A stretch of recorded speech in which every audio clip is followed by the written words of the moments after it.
Namaku Wira, siswa pindahan kelas 11 di SMA Negeri 9, sebuah sekolah tua di pinggiran kota yang bangunannya masih bergaya kolonial. Ketika pertama kali masuk, aku langsung merasa sekolah ini punya aura aneh. Bangunannya besar, tapi seperti kosong. Lorong-lorongnya panjang dan dingin, dan kadang aku mendengar langkah kaki meskipun tak ada siapa-siapa. Yang paling aneh adalah lantai 3. Semua siswa dan guru dilarang naik ke lantai itu. Pintu menuju tangga lantai 3 selalu dikunci rantai besi dan ditutup kain putih. Kata Pak Badrun, guru sejarah yang juga wali kelasku, lantai 3 sudah tak dipakai sejak kebakaran tahun 2002. Jangan coba-coba naik ke sana. Bahaya. Aku pikir itu hanya peringatan biasa. Tapi lama-lama, cerita-cerita aneh mulai kudengar. Temanku, Jaka, bilang kalau ada suara bel berbunyi dari atas. Padahal waktu itu hari Minggu dan sekolah kosong. Ada juga desas-desus soal kelas kosong yang tak terdaftar. Tapi kadang lampunya menyala sendiri saat malam. Ada kelas 12F, tapi di absen gak pernah ada namanya, kata Jaka saat kami duduk di kantin. 12F? Bukannya cuma sampai 12C. Nah, itu dia. Tapi beberapa orang ngaku pernah lihat papan nama kelasnya di lantai 3. Sejak itu, aku makin penasaran. Apalagi setelah aku menemukan sesuatu yang seharusnya tak ada. Sebuah buku absensi tua yang terselip di laci meja perpustakaan. Buku itu penuh debu, dan tertulis, kelas 12F, tahun ajaran 2001-2002. Halaman-halaman di dalamnya dipenuhi nama-nama siswa, semuanya ditandatangani. Tapi yang bikin merinding, di samping setiap nama, ada cap merah berbentuk silang, dan tulisan kecil, tidak selamat. Jantungku berdetak kencang. Aku menutup buku itu dan menyimpannya di tas. Aku ingin tahu lebih banyak, dan untuk itu, aku harus ke lantai 3. Malam itu, aku tak bisa tidur. Dalam mimpiku, aku melihat seorang gadis berseragam putih abu-abu berdiri di lorong sekolah. Wajahnya pucat, dan matanya kosong. Ia menunjuk ke arah tangga, lalu berkata dengan suara berbisik, "Kelas kami belum selesai. Bantu kami keluar." Hari berikutnya, aku datang lebih pagi ke sekolah. Langit masih kelabu, dan siswa-siswa lain belum banyak yang hadir. Aku sengaja menyelinap ke ruang guru dan menyembunyikan kunci cadangan tangga lantai 3 yang kuselipkan ke dalam saku jaket. Kepalaku masih dipenuhi bayangan mimpi semalam. Gadis berseragam yang memintaku membuka kelas mereka. Kelas 12F, kelas yang katanya tak pernah ada. Tapi jejaknya tertulis jelas di buku absensi usang itu. Saat bel masuk berbunyi, suasana sekolah terasa berbeda. Terlalu hening, terlalu dingin. Seolah ada sesuatu yang menunggu. Hari itu berjalan lambat. Aku tak bisa fokus. Setiap detik terasa seperti siksaan. Menunggu saat semua pulang dan aku bisa naik ke lantai 3. Sore harinya, saat sekolah benar-benar sepi, aku bersembunyi di gudang alat olahraga dekat lapangan. Aku menunggu sampai suara terakhir guru piket hilang, lalu menyelinap keluar. Hanya suara jangkrik dan desir angin menemani langkahku yang menuju ke ujung lorong tua itu, tempat tangga ke lantai 3 berada. Kunci rantai ku selipkan, dan klik, rantai berkarat itu terbuka.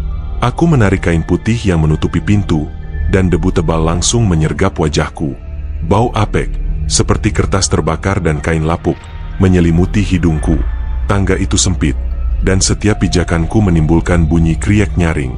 Langkah-langkahku terhenti ketika aku mulai mendengar langkah lain dari atas.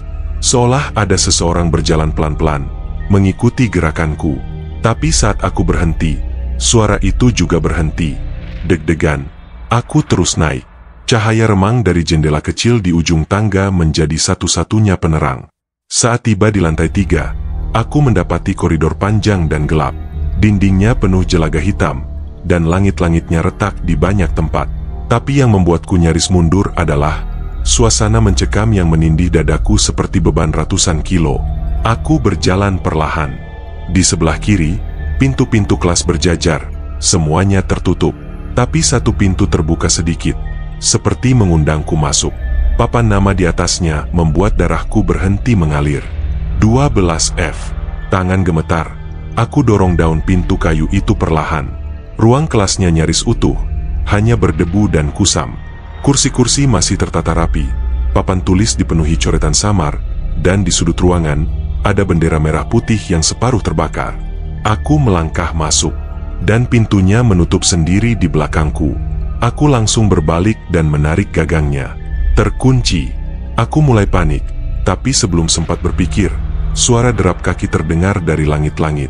Cepat, seperti ada yang berlari-lari di atas. Langkah-langkah itu makin lama makin keras, sampai aku bisa merasakan debu jatuh dari atas. Tiba-tiba, papan tulis di depanku memudar dan muncul tulisan dengan sendirinya. Kami masih di sini. Kami belum dipulangkan. Bantu kami. Jantungku nyaris copot. Tulisan itu tampak seperti darah, mengalir dari ujung kapur. Aku mundur perlahan, mataku menyapu seisi kelas. Dan saat itulah aku menyadari bahwa kursi-kursi yang kosong kini terisi oleh bayangan siswa berseragam putih abu-abu. Mereka duduk membelakangiku. Wajah mereka tidak terlihat. Suasana seperti ruang kelas biasa, kecuali keheningan dan hawa dingin yang menggigit kulitku. Satu demi satu mereka menoleh, dan aku bisa melihat mata kosong mereka. Hitam, kosong, tanpa cahaya. Wajah-wajah pucat dan penuh luka. Dan di tengah mereka, berdiri seorang gadis yang muncul dalam mimpiku. Rambut panjang, seragam lusuh, wajah pucat. Ia berjalan pelan ke arahku, lalu mengangkat tangan. Di tangannya tergenggam buku absensi yang sama dengan yang kutemukan. "Kamu bisa bantu kami keluar," bisiknya. "Tapi kamu harus ikut ke tempat kami dibakar." Aku mundur, berusaha membuka pintu. Tapi saat itulah, langkah-langkah di atas plafon kembali terdengar. Lebih cepat, lebih berat. Tiba-tiba, langit-langit runtuh sebagian, dan sosok hitam besar jatuh dari atas. Sosok tanpa wajah, penuh luka bakar, menggeram dan menyeret rantai besi.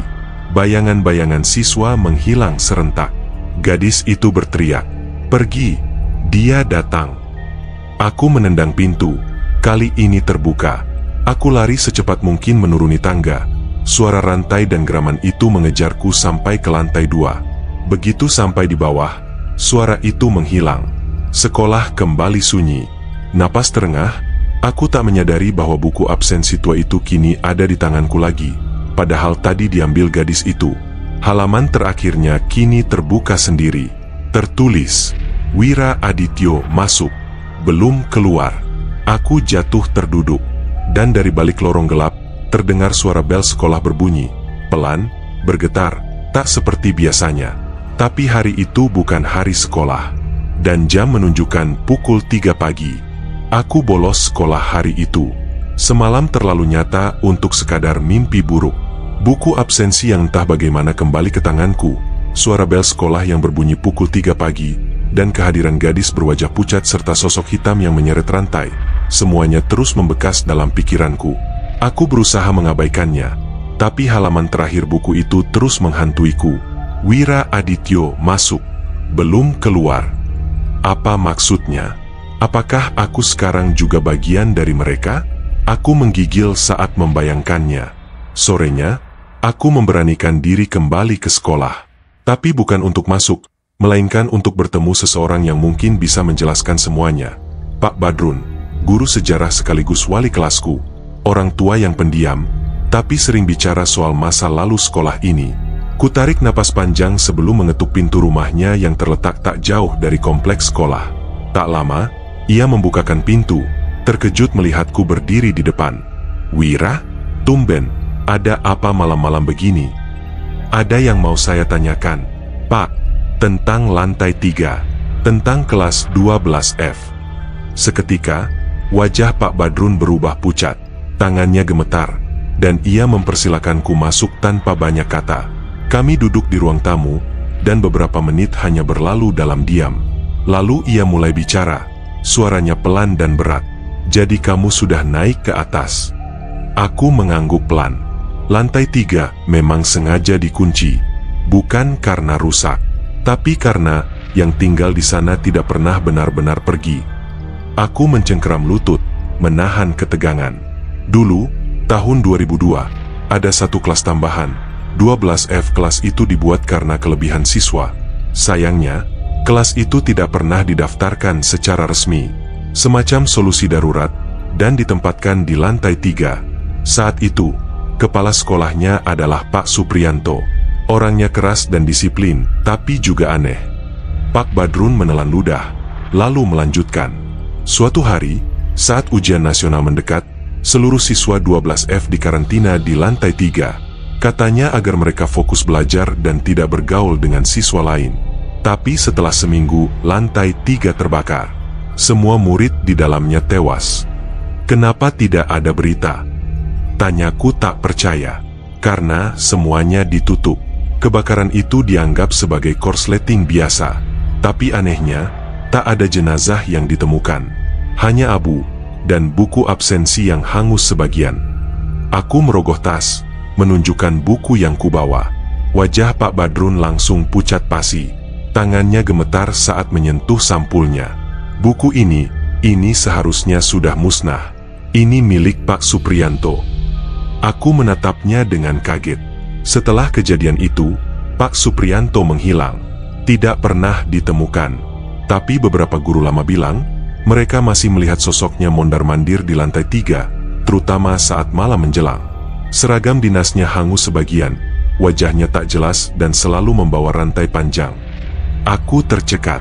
Dia yang menyeret rantai itu. Tanyaku, suara hampir tak terdengar. Pak Badrun mengangguk perlahan. Dia penjaga gerbang kematian itu sekarang. Menjaga agar tak ada satupun siswa dari 12F keluar. Aku merinding. Kata-kata gadis dalam mimpiku terngiang kembali. Kelas kami belum selesai. Bantu kami keluar. Apa mereka benar-benar terjebak di sana? Tanyaku putus asa. Pak Badrun menatapku dalam-dalam. Rohnya ya. Mereka tidak pernah diantar ke tempat peristirahatan terakhir. Tidak ada doa. Tidak ada pemakaman. Mereka seperti tersangkut dalam jam pelajaran yang tidak pernah selesai. Aku menggenggam buku absensi erat-erat. Mereka ingin dibebaskan, bisikku. Pak Badrun menggeleng pelan. Tapi jika kamu terlalu dekat, kamu bisa ikut terperangkap. Mereka butuh pengganti agar bisa pergi. Satu siswa, satu roh. Aku mendongak. Maksudnya aku. Dia tak menjawab. Hanya menatapku dengan wajah duka. Malam itu aku pulang dengan kepala penuh kebingungan. Tapi ketika sampai di rumah, sebuah kejutan menantiku. Di depan pintu rumahku, tergantung sebuah tanda absen dari sekolah. Tulisan tangan kasar berwarna merah darah. Wira Adityo masuk. Belum keluar. Segera kembali ke kelas. Tanganku gemetar saat menyentuh kertas itu. Tapi lebih mengejutkan lagi adalah suara bel sekolah yang samar terdengar. Padahal aku di rumah. Dan dari kejauhan, di bawah cahaya rembulan aku melihat sosok gadis berseragam putih abu-abu berdiri di tengah jalan, menghadap rumahku, tersenyum sayu. Malam itu aku tak bisa tidur. Suara bel sekolah masih terngiang di telingaku, meski jarak sekolah ke rumah lebih dari 1 kilometer.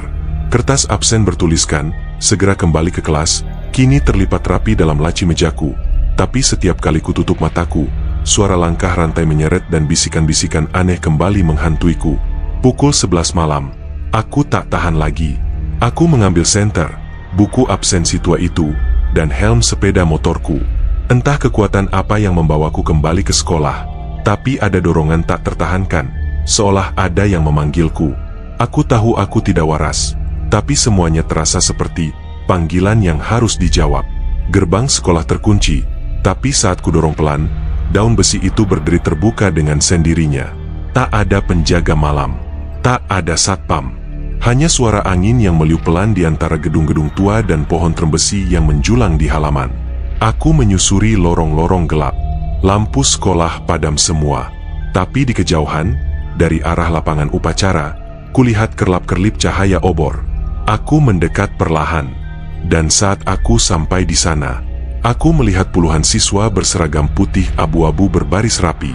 Mereka berdiri tegak, wajah menunduk, masing-masing memegang bendera merah putih kecil. Di depan barisan itu, berdiri gadis yang selama ini menghantuiku. Di sampingnya, sosok hitam besar berwajah hangus, berseragam dinas kepala sekolah, lengkap dengan rantai melingkari badannya. Pak Supriyanto. Tubuhku gemetar saat menyadari aku sedang menyaksikan upacara bendera tengah malam. Bukan upacara biasa, melainkan upacara untuk roh-roh yang belum berpulang. Irama lagu kebangsaan berkumandang pelan, namun suara penyanyinya bukan manusia. Seperti rekaman lama, suara sumbang, penuh dengung dan gema. "Aku tahu kamu datang," kata gadis itu, tanpa menoleh ke arahku. "Kamu sudah membaca nama-nama kami. Itu berarti kamu bagian dari kami sekarang." Aku tak menjawab. Mulutku kaku, seluruh tubuhku membeku. "Kami tidak ingin terus di sini, Wira. Tapi kepala sekolah tidak membiarkan kami pergi. Ia bilang kelas ini harus utuh sampai pelajaran terakhir selesai." Pak Supriyanto tiba-tiba menoleh ke arahku. Mata kosongnya bersinar merah samar, dan dari mulutnya terdengar suara serak dan berat. "Wira Adityo, kamu terlambat. Ayo, masuk ke barisan." Aku mundur beberapa langkah. Tapi entah kenapa, kakiku seperti tertarik ke depan. Tubuhku mulai bergerak sendiri. Aku ingin lari, tapi tidak bisa. Seolah ada kekuatan tak terlihat yang menarikku ke tengah lapangan. "Ayo berdiri. Jam pelajaran akan dimulai," ujar gadis itu lagi. Tiba-tiba, bendera besar dinaikkan. Tapi bendera itu bukan kain biasa, melainkan campuran robekan seragam, kain kafan, dan percikan darah. Dan saat bendera itu sampai puncak, langit berubah hitam legam. Petir menyambar di kejauhan, dan seluruh siswa mulai menyanyikan lagu "Padamu Negeri" dengan suara datar dan hampa. Aku menangis. Aku teriak. Tapi tidak ada yang peduli. Satu-satunya harapan yang tersisa adalah buku absensi yang masih kugenggam di tangan. Aku teringat kata Pak Badrun, mereka butuh pemulangan. Doa. Nama mereka harus dicoret secara sah dari daftar kehidupan. Dengan sisa kekuatan, aku membuka buku itu dan mulai membacakan satu persatu nama dalam hati, sambil berkata, "Pulanglah, kalian telah selesai. Kelas kalian berakhir." Nama demi nama kuhapus secara simbolis dari ingatanku, dari hatiku. Dan tiba-tiba satu persatu siswa mulai menghilang. Seperti abu ditiup angin. Gadis itu menatapku dengan mata berkaca-kaca. "Terima kasih." Tapi belum semua bisa pergi. Suara rantai tiba-tiba bergemuruh keras. Pak Supriyanto berteriak keras, lalu melesat ke arahku. Tapi saat itu juga, cahaya terang membutakan mataku. Aku terbangun di ruang UKS. Hari sudah pagi. Seorang guru berdiri di sampingku. "Kamu ditemukan pingsan di lapangan, Wira. Apa yang kamu lakukan semalam?" Aku menatap sekeliling. Lapangan kosong. Tak ada tanda-tanda upacara. Tapi di tanganku, masih tergenggam erat buku absensi itu, dan halaman terakhirnya kini berubah. "Wira Adityo, keluar. Bebas." Dan di bawahnya, ada catatan kecil, tulis tangan. Masih tersisa satu. Nama terakhir, yang memulai semua ini. Aku menutup buku itu perlahan. Satu nama belum dibacakan. Satu arwah belum berpulang. Dan aku tahu siapa yang dimaksud. Sudah seminggu sejak malam upacara itu. Sejak aku membaca satu persatu nama dalam buku absensi dan menyaksikan para siswa 12F menghilang ke udara seperti kabut pagi. Tapi masih ada satu nama tersisa. Satu roh yang belum pergi. Dan itu menghantui pikiranku setiap hari. Buku absensi itu kini kusimpan di bawah tempat tidur, dibungkus kain putih, dan setiap malam aku bermimpi hal yang sama. Seorang pria tua berseragam kepala sekolah, berdiri di depan kelas, memegang rantai, menatapku dengan mata menyala merah. Aku tahu siapa nama terakhir itu, Pak Supriyanto. Dan kutukan sekolah ini tak akan selesai jika dia masih berada di lantai 3. Seluruh arwah siswa sudah berpulang, tapi dia menolak pergi. Entah karena penyesalan, atau karena dia menikmati kekuasaan sebagai penjaga di alam antara. Malam itu, aku mendatangi rumah Pak Badrun sekali lagi. "Pak, saya harus naik ke lantai 3 untuk menyelesaikan semuanya," kataku tegas. Pak Badrun menatapku lama, lalu menyerahkan sesuatu. Kunci tua berkarat. Ini kunci asli ruang 12F. Setelah kebakaran, semua akses dikunci. Tapi kalau kamu yakin, bawalah ini. Dan satu lagi, jangan bicara, jangan menjawab, kecuali kamu dipanggil dengan namamu 3 kali. Aku menggenggam kunci itu, lalu kembali ke sekolah malam-malam. Kali ini tanpa rasa takut, tapi dengan niat yang bulat, mengakhiri semuanya. Lorong menuju lantai 3 dipenuhi debu dan sarang laba-laba. Tangga berderit setiap kali kupijak. Tapi saat aku menyentuhkan kunci ke pintu besi berkarat itu, terdengar suara menggaung bel sekolah berdentang 3 kali. Aku membuka pintu.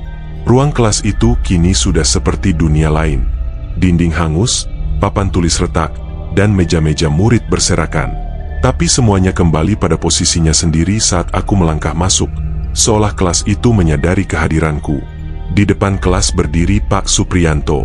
Wajahnya setengah terbakar, bola matanya lenyap, hanya rongga hitam menganga. Rantai melilit tubuhnya, dan dari mulutnya keluar suara berat.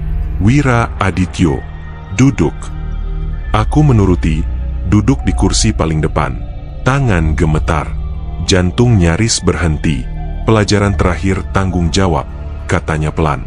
Ia mengangkat buku absensi itu, membukanya perlahan, lalu menunjukkan halaman terakhir. Di sana, nama-nama siswa sudah dicoret. Tinggal satu yang tersisa, namanya sendiri. "Aku tidak bisa mencoretnya," katanya. "Hanya seseorang yang masih hidup yang bisa." Tanganku bergetar saat meraih pena yang muncul di atas meja.